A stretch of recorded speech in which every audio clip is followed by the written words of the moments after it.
Welcome back. Well, we are back to Bedford. The last time I did a Bedford video, I told you that was just a fraction of what I got when I was at Bedford. So we're going back. We're going to take a look at some more of the purchases, and we're going to talk a little bit about why I got them. All right, we'll see you in a little bit.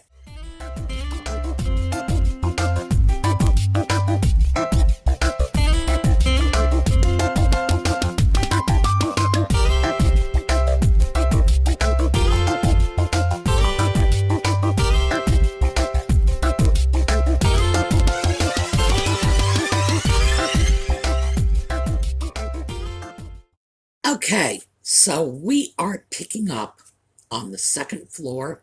I had just left one of Paul's cubbies when we last touched base, and I walked over from there to this little booth. I've always called it the pig booth. This is a dealer who has a lot of little pigs. I don't know what it is about her. I've bought some of her little pigs, so they are cute little pigs. But yes, this is the pig booth, and I was able to get a really nice piece there. So let's take a look. Well, we are back at the pig booth. Here are our little pigs, and I found this piece, $4.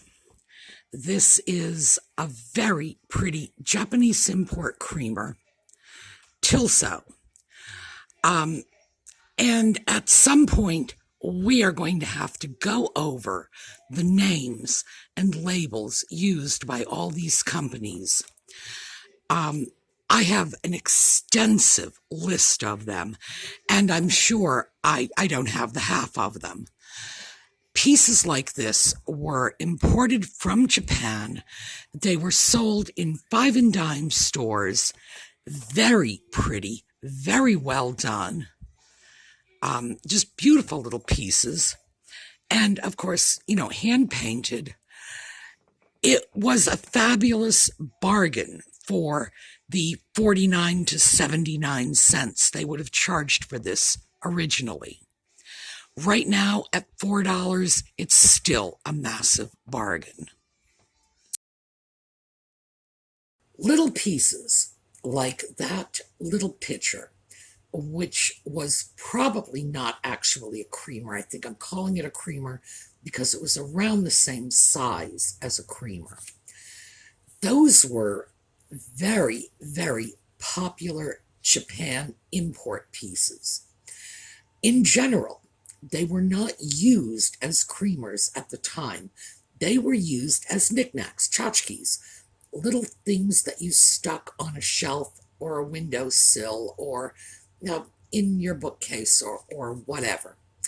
In fact, there are houses, and I've seen them, houses that were built in the 30s, in the 40s, in the 50s that have wide windowsills on modern windows. These are windows that were made in the 30s, 40s, 50s, etc., specifically for the purpose of housing these little tchotchkes.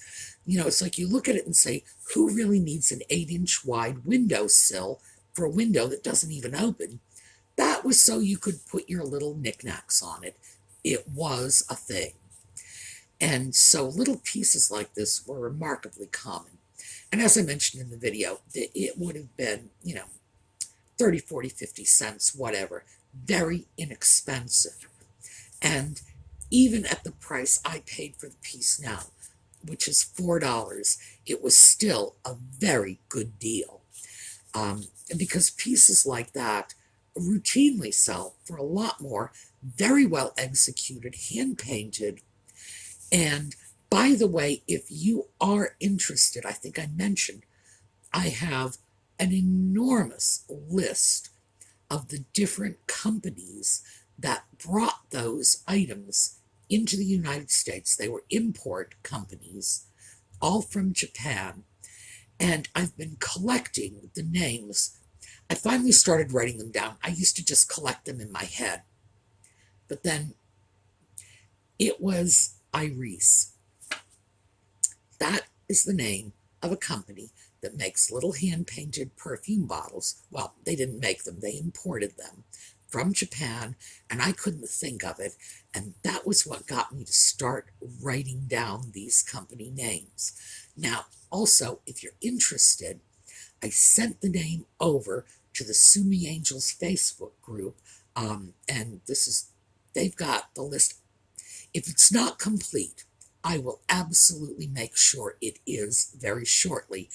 But keep in mind, the list of names is a work in progress. Um, there, there are probably at least 24 names on my list, and I'm sure I don't even have the half of them on there. So, very, very common to have these pieces brought in. Many companies were doing it. Very, they were great bargains. It was high quality porcelain available for pennies.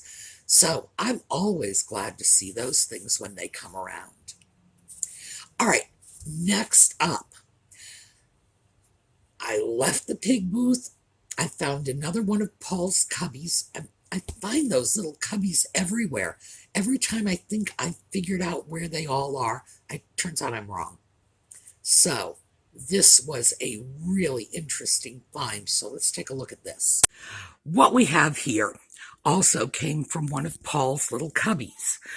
But I wasn't able to film it in situ because, of course, it was one of the cubbies. This is a chocolate set, as you can see, probably from the 1920s, I would guess, based on the style. The lid is broken. The price is $5. I am taking it, and here's why. We have a great little creamer and sugar set. And then we have a wonderful little pot, minus the lid. And as you know, I believe pots can be used for all kinds of things. Personally, I would use this one as a vase. And who knows, I might just do that.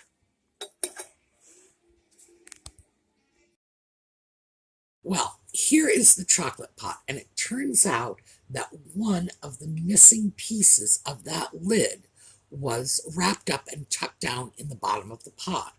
So I have a portion of the lid. Of course, that portion is missing. And I am not going to try to restore the lid. The reason why is because that's where the handle is. Yes, I could restore it, but you'd have to pick it up by the restored glued on piece. This is just set in place, by the way. It's not glued. That's why I'm picking it up so carefully. But I wanted to put that piece on so you could see what the chocolate pot looked like when it was intact. This might be worth a porcelain repair video, but as far as anything goes with the lid, the pot without it is probably just going to end up on my little plant stand to water the plants, because I don't know if you noticed, I did notice when I was filming this, the pattern on the chocolate pot, this floral design, is a little different on the chocolate pot than it was on the creamer and sugar. I believe they were still the same set. Hand-painted pieces like this are going to have some variations, but I am going to list the creamer and sugar. I'm not sure what I'm going to do with the chocolate pot yet. Like I said, we might make a video project out of repairing that lid. It's not going to be a quick and easy repair job, but I know how to do it, so maybe we will. But I was glad to get that, even with the broken lid, for $5 for the set. Well, as I've said before, if you want the bargains, go find Paul's cubbies because he's got them. After I found the chocolate set, I decided to go downstairs and found another. By the way, this is also one of two of a pair of Paul's pieces. Just not coming home with me, but just really eye-catching. So let's take a look. Well, this is not coming home with me, but it's way too interesting to just walk past it. This is a pair of lamps with owls, and apparently these are planters in here. $38. Not a bad price. These are huge, and I'm sure an owl lover would be in seventh heaven. But I just do not think I could do anything with something like that. Nevertheless, worth taking a look at. Well, I wasn't planning on buying those owls, so I didn't get the price. But that is something that you do see from time to time, these just giant owls, and it's like a whole family of them, and that little area in front, there were things stuffed in them, but those were planters. So you'd have these two lamps with a whole bunch of owls and the little plants, and what can I say, just sort of more than you could wrap your head around going on there. Large, interesting, worth taking a look at regardless. So I just thought I would share that with you for the fun of it. And I do have another item I'm sharing with you just for the fun of it. But that's coming up in a minute. Now we're going to take a look at some salt and pepper shakers. Well, what we have here is a set of Native American salt and pepper shakers. $4. Now, they are, in fact, genuine Native American items. These are items that were made in the Native American schools, the Indian schools, and ordinarily, I would not touch them with a 10-foot pole because the schools were assimilationist projects. The point was to bleed out as much of the Native American culture from the young children as possible and eventually turn them into good Americans. I know, it's hard to say that without laughing. However, I recently picked up a napkin holder that had a set of these salt and pepper shakers, and when I get it cleaned up and listed, I'm sending all of the proceeds to a Native American charity. And one of our viewers sent another set of salt and pepper shakers in like this. So I've decided that when I come across these things, I am going to buy them. I am going to sell them, and the money is going to one of the Jim Thorpe charities. I chose Jim Thorpe because he went to the Indian school here in Carlisle, Pennsylvania. So that's what's going to happen. I'm going to recover them and put the proceeds to good use and see if we can't do a little to undermine that dreadful agenda they had. Yeah, I know. It wouldn't be one of my shopping trips if I didn't find salt and pepper shakers somewhere. For those of you who didn't see the video where I got the salt and pepper shakers and napkin holders, very Art Deco lines, that's what appeals to me. But these are Native American designs, and as I mentioned when I was filming in the store, they were made in Native American assimilationist schools. And I object to them on principle. They were attempting to whiten up the Native American population. I say this delicately. Not all of the children were voluntarily in those schools. Many of the kids were just taken from their homes and families. And the families didn't necessarily want them to go to these schools, but they were taken and tossed in there. So, initially, my thought on this was, I'm not touching this stuff. No way. But then I realized I was going to do it. Because what I'm doing with these pieces is when I throw them up in my Etsy shop, and I will, I am going to simply send the proceeds off to a charity that is working with Native American communities. I've chosen Jim Thorpe because he went to one of those assimilationist Indian schools right here where I live in Carlisle, Pennsylvania. And there's a nice little bit of symmetry in that, I think. Also, one of our viewers who also tends to collect Black Americana and Native American items has been sending me some things he has gotten as well. And those things, when they go up, again, the proceeds are all going to Native American charities, because I'm only willing to traffic in those items if the money's going to a good cause. I'm not willing to profit from them because fundamentally this was wrong. It's a time in our social history as a country that I am ashamed of. So I'm going to try to make lemonade out of the lemons. But also, I don't want these things to just get discarded. It's part of our history. We should acknowledge it. We should try to put a positive spin on it and move forward. Next up, okay, this one just really blew me away. And it's another thing that, no, we didn't buy it. We're not going to buy it.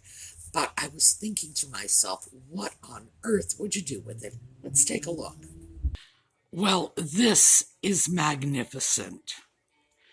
I have no idea what I would do with it. But this is a flamingo that's probably at least 5.5 feet tall. Let's go see what the price is. $85. I'm sure it's worth it for a 5.5-foot tall flamingo. But as I say, I have no idea what to do with something like that.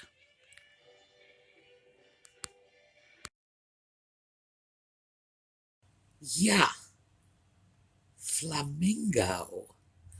That flamingo is taller than I am. I walked up to it and it's about an inch or two taller than I am. Well, can't be an inch or two. I said it was about 5.5 feet tall. I'm about 5.5 feet tall, and it was a little taller than me. I have no idea what you do with that. That was a great piece. One of the things I really like about Bedford is every now and then you come across some just bizarre and incredible stuff like this. Now, I could actually see getting that flamingo and sticking it out in your yard. I wouldn't mind doing that. I like my neighbors, but I wouldn't mind giving them little baby heart attacks by throwing a giant pink flamingo out in my yard. I think it makes a statement. It's not the sort of thing that I would really have any use for, but I can see someone doing something with it. There is a store in our area. It's a framing shop, and they have 2 mannequins that they put outside their door, and they dress them in, seasonally appropriate clothing. The mannequins will be wearing shorts and bikinis in the summer, and they'll be wearing fur coats in the winter, and I guess it generates traffic into their store. I certainly know that when I tell people where my physical therapy center is, where I go for my physical therapy, I just tell them it's across the street from mannequins, and everybody knows exactly where that is. So, who knows? Maybe that's something someone would buy, stick out in front of their shop, you know, stick a little sign in the bird's beak. Who knows? Um, all right, one more thing, and we're going to call it quits because I don't want to let this get too excessive for you. Although I have a lot of footage and we really could get excessive. I went over to another booth where I've often seen some very interesting celluloid pieces. Not all of them in good condition. It's always a mixed bag. But I did pick up a great celluloid piece there. So let's take a look. Well, I found a box of celluloid odds and ends, and this was in it. These are $2 each. That's the marking on the box. All kinds of little odds and ends. But this is the one that's coming home with me. This is a big, beautiful comb. It's in excellent condition. Now, I should mention, whatever other people do when they handle personal care items like this is up to them. Me, I sterilize them. So in addition to washing this to get the grunge off it, this is absolutely going into boiling water. No two ways around it. Because with pieces like this, as in personal care items in general, you never know what you could be transmitting simply because you don't know where it's been before. That comb is wonderful. It's probably 8 inches long, good size, very thick teeth, which means the teeth won't break easily. And I thought it was a great piece. Perfect condition. It does need to be cleaned. And I did want to talk a little bit about cleaning celluloid, because celluloid is plastic and it can get damaged if it's exposed to high heat. It can get it can melt in the presence of the right kind of chemicals. So you don't want to spill nail polish remover on it, for example. But celluloid is very easy to clean if you just want to get dirt off it. All you need is soap and water and just really scrub it well. And if you end up scrubbing it a little too vigorously and get scratches in it, remember, it's plastic and you can remove scratches from plastic with metal polish.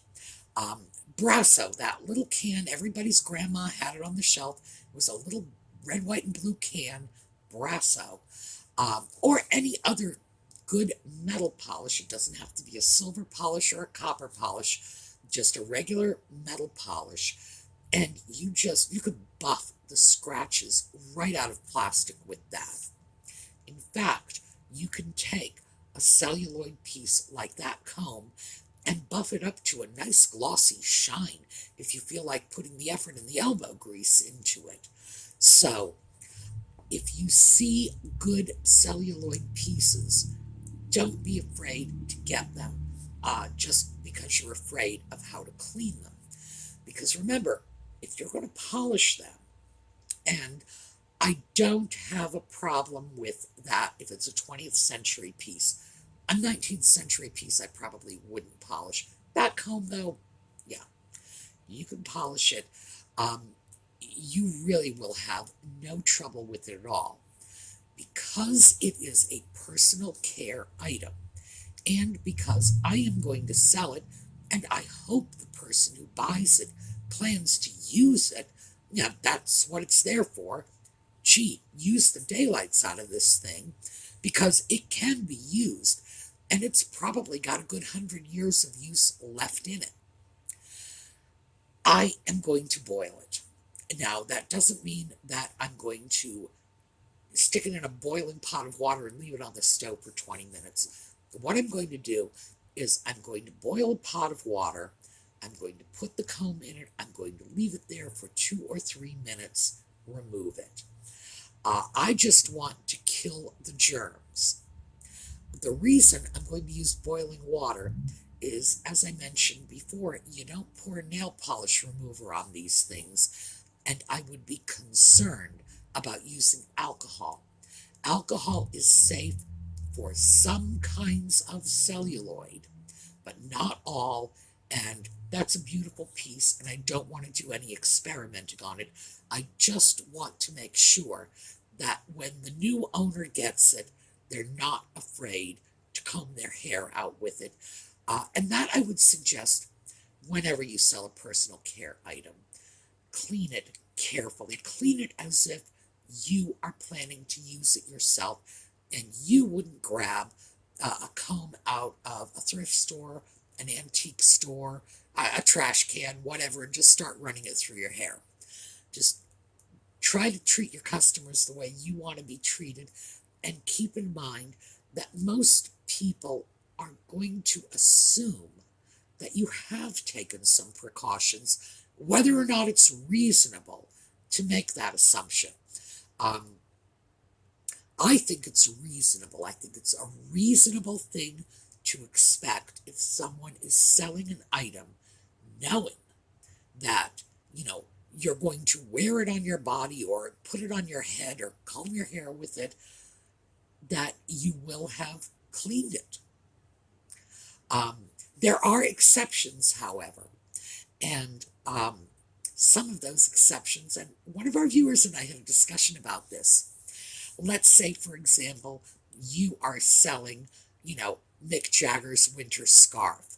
Don't have it cleaned, because whoever is buying it for whatever Mick Jagger sweat is left on that scarf. Leave it alone. But in a situation like that, make sure to let your buyer know that it hasn't been cleaned.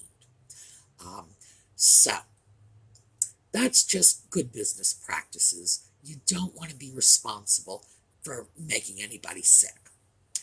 All right, so that's what we have for you today. We will be picking up tomorrow, probably with another Bedford video, because I have more Bedford, and I also have some more from the Fancy Schmancy Antique Mall.